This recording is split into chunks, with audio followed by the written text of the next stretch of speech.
नमस्कार, बिहार तक पर आप देख रहे हैं बड़ा सवाल और मैं हूं आपके साथ रोहित सिंह। आज का बड़ा सवाल, सत्ता से बेदखल होने के बाद क्या लालू परिवार की मुश्किलें और ज़्यादा बढ़ गई हैं। बड़ा सवाल ये है कि क्या ज़मीन के बदले नौकरी देने के मामले में लालू परिवार के ऊपर अब गिरफ्तारी की तलवार लटक रही है।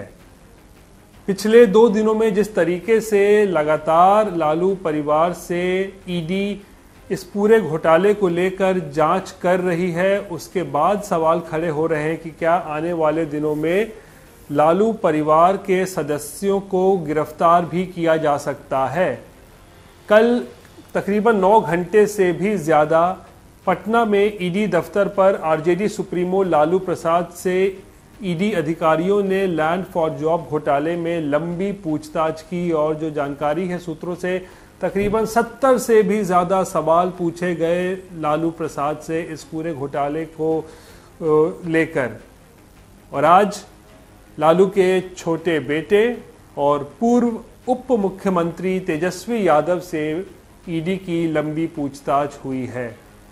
अब ऐसे में सवाल ये है कि क्या जो अब जांच की आंच में अचानक से तेज़ी आई है, इस तेज़ी के क्या मतलब है।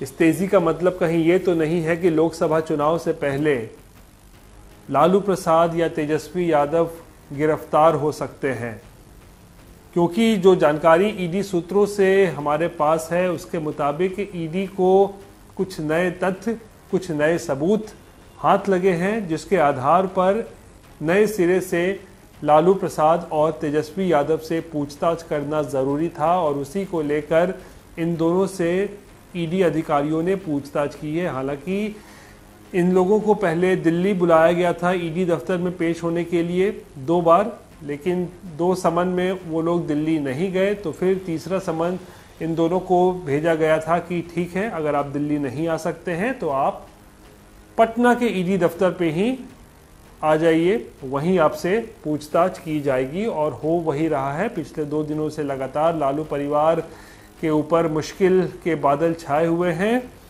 नई सरकार बिहार में बन चुकी है, नीतीश कुमार के नेतृत्व में एक बार फिर से एनडीए सरकार है और नीतीश कुमार के पाला बदलते ही लालू परिवार की मुश्किलें अब बढ़ रही हैं। तकरीबन लालू से जितनी घंटे पूछताछ हुई थी वैसी ही पूछताछ कुछ तेजस्वी यादव से हो रही है। और आज दिन भर पटना में ईडी दफ्तर के बाहर ज़बरदस्त गहमा गहमी देखने को मिली।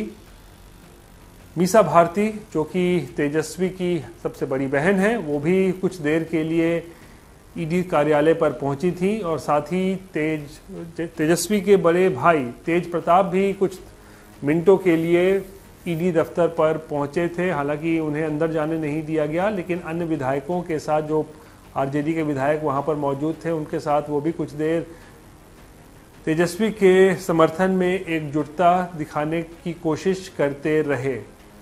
तो ऐसे में बड़ा सवाल ये है कि क्या आने वाले दिनों में तेजस्वी यादव को गिरफ्तार किया जा सकता है। आरजेडी के लोग, आरजेडी के नेता, आरजेडी के कार्यकर्ता को इस बात की आशंका है कि लोकसभा चुनाव से पहले बीजेपी की ये कोशिश है कि किसी तरीके से लालू प्रसाद और तेजस्वी यादव को गिरफ्तार किया जाए, ताकि बिहार में जो लोकसभा चुनाव होने वाले हैं उसमें आरजेडी पूरा दमखम के साथ जो है वो चुनाव नहीं लड़ पाए।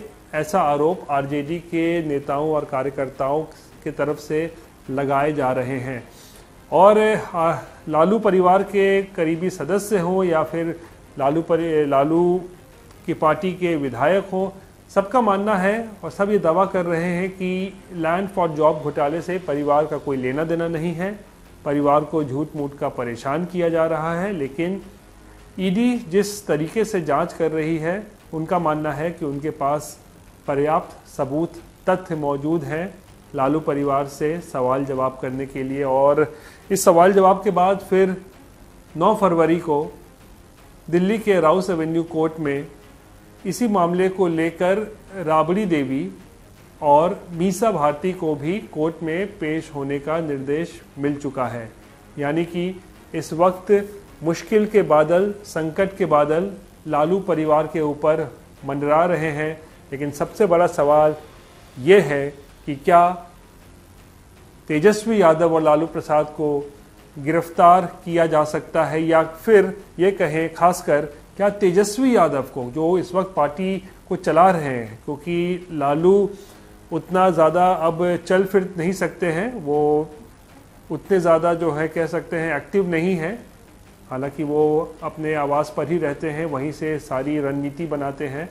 तेजस्वी ज़्यादा राजनीति में अब खुलकर जो है वो सक्रिय है, तो क्या तेजस्वी को गिरफ्तार किया जा सकता है, ये एक बड़ा सवाल है। आज का दूसरा बड़ा सवाल है राहुल गांधी की भारत जोड़ो न्याय यात्रा से जुड़ा हुआ, और ये यात्रा जो है अभी फिलहाल बिहार से गुजर रही है, 4 ज़िले जो सीमांचल क्षेत्र में पड़ते हैं वहाँ से गुजर रही है, किशनगंज, पूर्णिया, अररिया, कटिहार, और कल इस यात्रा का तीसरा दिन है और तीसरा और आखिरी दिन है, और कल ये कटिहार में ये यात्रा होगी और वहाँ पर भी राहुल गांधी की एक सभा होनी है। उसके बाद फिर से ये यात्रा जो है पश्चिम बंगाल में प्रवेश कर जाएगी। लेकिन बड़ा सवाल ये है कि क्या नीतीश कुमार, बिहार के जो नए मुख्यमंत्री हैं, उनके पाला बदलने से क्या अब राहुल गांधी को परेशानी अब हो गई है, क्योंकि राहुल गांधी ने आज पूर्णिया की एक जनसभा में नीतीश कुमार को लेकर जो कहा, उससे साफ ऐसा लगता है कि नीतीश कुमार के पाला बदलने से, नीतीश कुमार के इंडिया गठबंधन से निकलकर वापस एनडीए में आने से राहुल गांधी बहुत ज़्यादा खुश नहीं है। जाहिर सी बात है, वो इंडिया गठबंधन के सूत्रधार थे, जिस नाव पर सब विपक्षी दल सवार हुए थे उसके कह सकते हैं उसके खेवनहार थे, वही नाव चला रहे थे। लेकिन जब नाव चलाने वाला नाविक ही अगर नाव को बीच मझधार में छोड़कर उतर जाए तो जाहिर सी बात है जो नाव पे जो लोग सवार हैं उनकी तो हालत ख़राब होनी ही है। और यही ऐसा लग रहा है कि नीतीश कुमार के पाला बदलने से राहुल गांधी जो है बड़े परेशान नज़र आ रहे हैं। हालांकि बिहार में उनकी इस वक्त यात्रा चल रही है, और आज राहुल गांधी ने नीतीश कुमार के जल्दी जल्दी पलटने को लेकर एक चुटकुला सुना दिया, और चुटकुला भी ऐसा कि बड़ा दिलचस्प चुटकुला था। मंच पर राहुल गांधी बैठे हुए थे, साथ में उनके छत्तीसगढ़ के पूर्व मुख्यमंत्री भूपेश बघेल थे, और जब राहुल गांधी को अपना भाषण देने बुलाया गया तो उन्होंने नीतीश कुमार पर ज़बरदस्त तंज कसा, ज़बरदस्त इशारों ही इशारों में प्रहार किया, और कहा कि उन्हें एक चुटकुला याद आता है जो उन्हें भूपेश बघेल ने उसी वक्त सुनाया था उनके भाषण से पहले। और कहते हैं कि नीतीश उस चुटकुले में जो है उसका सार ये है कि नीतीश कुमार शपथ लेके निकलते हैं अपने गवर्नर हाउस से, यानी कि गवर्नर हाउस में नीतीश कुमार का शपथ होता है, कुछ मंत्रियों का शपथ होता है, उसके बाद शपथ लेके नीतीश कुमार वापस सीएम हाउस की तरफ बढ़ते हैं। तो रास्ते में नीतीश कुमार को याद आता है कि उनका शॉल छूट गया है गवर्नर हाउस में। नीतीश कुमार ड्राइवर से कहते हैं कि भैया गाड़ी वापस लो गवर्नर हाउस, मुझे अपना शॉल लेना है। और नीतीश कुमार जब दोबारा राजभवन पहुंचते हैं तो गवर्नर साहब कहते हैं अरे आप फिर आ गए। इसके बाद ज़बरदस्त ठहाका लगाया जाता है उस पूरे जनसभा में राहुल गांधी की, यानी कि राहुल गांधी ने इशारों ही इशारों में ये बता दिया कि नीतीश कुमार कितनी जल्दी पलटते हैं। शपथ लेकर अगर वो वापस सीएम हाउस जा रहे हैं और अपना शॉल भूल जाते हैं और दोबारा से वापस अगर आ जाते हैं शॉल लेने के लिए, तो इससे ये मतलब निकाला जाता है, इसका ये मतलब निकलता है कि नीतीश कुमार कहीं पलट तो नहीं गए। इतनी जल्दी जल्दी नीतीश कुमार पलट रहे हैं, इसका इशार तो यही लगता है। और इसी को लेकर आज राहुल गांधी ने नीतीश कुमार पर जो है ज़बरदस्त तंज भी कसा है, और कहा है कि उन पर थोड़ा सा दबाव बढ़ता है और फिर वो यू टर्न ले लेते हैं। अब किस बात का दबाव है नीतीश कुमार के ऊपर, ये तो अभी कहा नहीं जा सकता है। नीतीश कुमार ने तो बताया नहीं है कि उनके ऊपर क्या दबाव है। हालांकि उन्होंने ये ज़रूर कहा था कि उनके ऊपर ये दबाव ज़रूर है कि उनके पार्टी के कुछ नेता और कुछ सांसद कह रहे थे कि बीजेपी के साथ वापस चलिए तो सब कुछ ठीक रहेगा। और शायद उन्होंने अपने पार्टी के सांसदों की सुनी और फिर वो उन्होंने बीजेपी में आने का फैसला किया, यानी कि एनडीए में आने का उन्होंने फैसला कर लिया। तो नीतीश कुमार बहरहाल अभी फ़िलहाल अब एनडीए में आ चुके हैं, लेकिन राहुल गांधी इसको लेकर परेशान हैं। हालांकि परेशानी दिखाने की कोशिश नहीं हो रही है।